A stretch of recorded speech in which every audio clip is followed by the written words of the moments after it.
ವೀಕ್ಷಕರೇ, ಎಲ್ಲರಿಗೂ ಯುಗಾದಿ ಹಬ್ಬದ ಶುಭಾಶಯಗಳು. ಈ ವಿಡಿಯೋ ಕೊನೆಯವರೆಗೂ ನೋಡಿದರೆ ದಕ್ಷಿಣ ಭಾರತದ ಆಹಾರದ ಪ್ರಾಮುಖ್ಯತೆ ನಿಮಗೆ ತಿಳಿಯುತ್ತದೆ. ಯುಗಾದಿ ಹಬ್ಬ ಹಿಂದೂಗಳ ಧಾರ್ಮಿಕ ಪರಂಪರೆಯ ಸಂಪ್ರದಾಯ ಮತ್ತು ದಕ್ಷಿಣ ಭಾರತದ ಆಹಾರ ಸಂಸ್ಕೃತಿಯನ್ನು ಪ್ರತಿನಿಧಿಸುವ ಹಬ್ಬ. ಯುಗಾದಿಯನ್ನು ದಕ್ಷಿಣ ಭಾರತದಲ್ಲಿ ವಿಶೇಷವಾಗಿ ಆಚರಣೆ ಮಾಡುತ್ತಾರೆ. ಯುಗಾದಿ ಎಂಬ ಪದವು ಯುಗ ಎಂದರೆ ಕಾಲವನ್ನು ಮತ್ತು ಆದಿ ಎಂದರೆ ಆರಂಭವನ್ನು ಸೂಚಿಸುತ್ತದೆ. ಪುರಾಣಗಳ ಪ್ರಕಾರ ಬ್ರಹ್ಮದೇವನು ಈ ದಿನದಂದೇ ವಿಶ್ವದ ಸೃಷ್ಟಿಯನ್ನು ಆರಂಭಿಸಿದನು ಎಂಬ ನಂಬಿಕೆ ಇದೆ. ಯುಗಾದಿ ಹಬ್ಬವು ಹಿಂದೂ ಸನಾತನ ಪಂಚಾಂಗ ಮತ್ತು ಹಿಂದೂ ಚಂದ್ರಮಾನ ಪಂಚಾಂಗದ ಪ್ರಕಾರ ವಸಂತ ಕಾಲದ ಮತ್ತು ಚೈತ್ರ ಮಾಸದ ಆರಂಭದಿಂದ ಪರಿಸರದಲ್ಲಿ ಹೊಸ ಋತುಮಾನದ ಬದಲಾವಣೆಗಳಿಂದಾಗಿ ಹಿಂದೂಗಳಿಗೆ ಯುಗಾದಿ ಹಬ್ಬವು ಹೊಸ ವರ್ಷದ ಆರಂಭ. ಯುಗಾದಿಯಲ್ಲಿ ಎಲ್ಲರೂ ಬೇವು ಬೆಲ್ಲದ ರುಚಿಯನ್ನು ಸವಿದು ಒಳ್ಳೆಯ ಮಾತುಗಳಿಂದ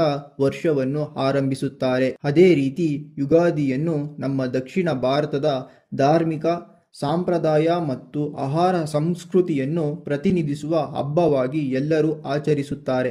ಭಾರತೀಯ ಆಯುರ್ವೇದ ಶಾಸ್ತ್ರಕ್ಕೂ ಮತ್ತು ದಕ್ಷಿಣ ಭಾರತದ ಸಾಂಪ್ರದಾಯಿಕ ಊಟಕ್ಕೂ ಅವಿನಾಭಾವ ಸಂಬಂಧವಿದೆ. ಆಯುರ್ವೇದದ ಪ್ರಕಾರ ದಕ್ಷಿಣ ಭಾರತದ ಊಟವು ಕೇವಲ ರುಚಿಯಲ್ಲ, ಇದು ಔಷಧಿಯ ಆಹಾರ. ಹಾಗೆಯೇ ಯುಗಾದಿಯಲ್ಲಿ ಸೇವಿಸುವ ಬೇವಿನ ಕಹಿ ರುಚಿಯು ದುಃಖವನ್ನು ಮತ್ತು ಬೆಲ್ಲದ ಸಿಹಿ ರುಚಿಯು ಸುಖವನ್ನು ಜೀವನದಲ್ಲಿ ಸಮಾನವಾಗಿ ಸ್ವೀಕರಿಸಬೇಕು ಎಂಬ ತತ್ವವನ್ನು ಸಾರುತ್ತವೆ. ಕಹಿ ಹಂಸವು ದೇಹಕ್ಕೆ ರೋಗ ನಿರೋಧಕ ಶಕ್ತಿಯನ್ನು ಮತ್ತು ಬೆಲ್ಲವು ಶಕ್ತಿಯನ್ನು ಹೆಚ್ಚಿಸುತ್ತದೆ. ಆಯುರ್ವೇದದ ಪ್ರಕಾರ ಒಂದು ಸಂಪೂರ್ಣ ಊಟದಲ್ಲಿ 6 ರುಚಿಗಳಿರಬೇಕು.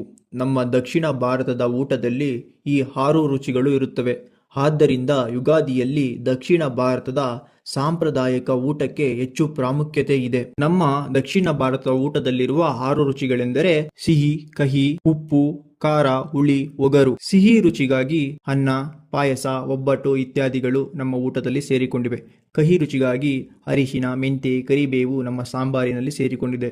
ಖಾರ, ಮೆಣಸು ಮತ್ತು ಮೆಣಸಿನ ಕಾಯಿ ಇತ್ಯಾದಿಗಳು ನಮ್ಮ ಸಾಂಬಾರಿ ಪದಾರ್ಥದಲ್ಲಿ ಸೇರಿಕೊಂಡಿವೆ. ಉಪ್ಪು, ಉಪ್ಪಿನಕಾಯಿ ಮತ್ತು ಸಾಂಬಾರಿನ ಉಪ್ಪು ಸಾಮಾನ್ಯ. ಹುಳಿಗಾಗಿ ನಿಂಬೆಹಣ್ಣು, ಹುಣಸೆಹಣ್ಣು ಮತ್ತು ಊಟದ ಕೊನೆಯಲ್ಲಿ ಮಜ್ಜಿಗೆ, ಅನ್ನ ಅಥವಾ ಮೊಸರನ್ನವನ್ನು ಬಳಸುತ್ತೇವೆ. ಒಗರಿಗಾಗಿ ಬಾಳೆ ಎಲೆ ಮತ್ತು ಕೆಲವು ತರಕಾರಿಗಳು ನಮ್ಮ ಊಟದಲ್ಲಿ ಸಾಮಾನ್ಯವಾಗಿ ಸೇರಿಕೊಂಡಿವೆ. ಇಷ್ಟು ರುಚಿಗಳು ಕೂಡಿರುವುದರಿಂದ ಪ್ರತಿಯೊಂದು ರುಚಿಯು ಜೀವನದ ಒಂದೊಂದು ಭಾವನೆಗಳನ್ನು ಸೂಚಿಸುತ್ತವೆ. ನಮ್ಮ ದಕ್ಷಿಣದ ಸಾಂಪ್ರದಾಯಿಕ ಊಟವು ಸಮತೋಲನ ಆಹಾರವಾಗಿದ್ದು ಔಷಧೀಯ ಗುಣಗಳಿಂದ ಕೂಡಿದೆ. ಆದ್ದರಿಂದ ನಮ್ಮ ಜನಗಳು ಊಟ ಬಲ್ಲವನಿಗೆ ರೋಗವಿಲ್ಲ ಎಂದು ಹೇಳುತ್ತಾರೆ. ನಮ್ಮ ದಕ್ಷಿಣ ಭಾರತದ ಊಟದ ಇತಿಹಾಸವು ಸುಮಾರು 4000 ವರ್ಷಗಳಷ್ಟು ಹಿಂದಿನ ಅಂದರೆ ದ್ರಾವಿಡ ಸಂಸ್ಕೃತಿ ಮತ್ತು ಪ್ರಾಚೀನ ವ್ಯಾಪಾರ ಸಂಬಂಧಗಳಿಂದ ರೂಪುಗೊಂಡಿದೆ ಎಂದು ಹೇಳಲಾಗುತ್ತದೆ. ಸಂಗಮ್ ಸಾಹಿತ್ಯದಲ್ಲಿ ಇದರ ಉಲ್ಲೇಖವನ್ನು ನೀವು ಕಾಣಬಹುದು. ನಮ್ಮ ದಕ್ಷಿಣ ಭಾರತದ ಬಾಳೆ ಎಲೆ ಊಟದಲ್ಲಿ ಬಾಳೆ ಎಲೆಯನ್ನು ಸಂಪ್ರದಾಯದ ದೃಷ್ಟಿಯಿಂದಷ್ಟೇ ಬಳಸುವುದಿಲ್ಲ, ಬದಲಾಗಿ ಇದರಲ್ಲಿ ಕೆಲವು ವೈಜ್ಞಾನಿಕ ಕಾರಣವೂ ಇದೆ. ಅದು ಏನೆಂದರೆ ಬಾಳೆ ಎಲೆಯಲ್ಲಿ ಪಾಲಿಫೆನಾಲ್ಸ್ ಎಂಬ ನೈಸರ್ಗಿಕ ಉತ್ಕರ್ಷಣ ನಿರೋಧಕಗಳು ಅಂದರೆ ಆಂಟಿ ಆಕ್ಸಿಡೆಂಟ್ ಇರುತ್ತವೆ. ಬಿಸಿ ಆಹಾರವನ್ನು ಎಲೆಯ ಮೇಲೆ ಹಾಕಿದಾಗ ಆ ಪೋಷಕಾಂಶಗಳು ಆಹಾರಕ್ಕೆ ಸೇರಿ ಆರೋಗ್ಯವನ್ನು ವೃದ್ಧಿಸುತ್ತವೆ. ಇದು ಕಣ್ಣಿನ ದೃಷ್ಟಿಗೂ ಒಳ್ಳೆಯದು ಎಂದು ಆಯುರ್ವೇದ ಹೇಳುತ್ತದೆ. ಊಟದಲ್ಲಿ ಬಳಸುವ ಮಸಾಲೆ ಪದಾರ್ಥಗಳಾದ ಅರಿಶಿನ ದೇಹಕ್ಕೆ ನೈಸರ್ಗಿಕ ನಂಜು ನಿರೋಧಕ, ಕರಿಬೇವು ಕಬ್ಬಿಣದ ಅಂಶ ಮತ್ತು ಕೂದಲಿನ ಆರೋಗ್ಯಕ್ಕೆ ಸಹಕಾರಿ, ಸಾಸಿವೆ ಮತ್ತು ಇಂಗು ಜೀರ್ಣಕ್ರಿಯೆಯನ್ನು ಉತ್ತೇಜಿಸುತ್ತವೆ. ಇದೇ ರೀತಿ ನಮ್ಮ ಊಟದಲ್ಲಿ ಬಳಸುವ ಪ್ರತಿ ಪದಾರ್ಥಗಳು ದೇಹಕ್ಕೆ ಔಷಧವಾಗಿವೆ. ಆದ್ದರಿಂದ ನಮ್ಮ ದಕ್ಷಿಣ ಭಾರತದ ಊಟವು ಆಹಾರವೇ ಔಷಧ ಎಂಬ ಆಯುರ್ವೇದದ ತತ್ವಕ್ಕೆ ಅತ್ಯುತ್ತಮ ಉದಾಹರಣೆಯಾಗಿದೆ. ನೀವು ಬಾಳೆದೆಲೆಯ ಊಟವನ್ನು ಸವಿಯಬೇಕೆಂದರೆ Rajajinagar first block 19 main road ಅಲ್ಲಿರುವ ಶ್ರೀ ಜನನಿ ವೆಜ್ಗೆ ಭೇಟಿ ಕೊಟ್ಟು ಪ್ರತಿದಿನ ಮಧ್ಯಾಹ್ನ ಬಾಳೆದೆಲೆ ಊಟವು ಲಭ್ಯವಿದೆ. ಹಬ್ಬದ ದಿನಗಳಲ್ಲಿ ಹಬ್ಬದ ವಿಶೇಷ ಬಾಳೆದೆಲೆ ಊಟವು ಲಭ್ಯವಿರುತ್ತದೆ. ಒಮ್ಮೆ ಭೇಟಿ ಕೊಟ್ಟು ಬಾಳೆದೆಲೆ ಊಟವನ್ನು ಸವಿಯಿರಿ.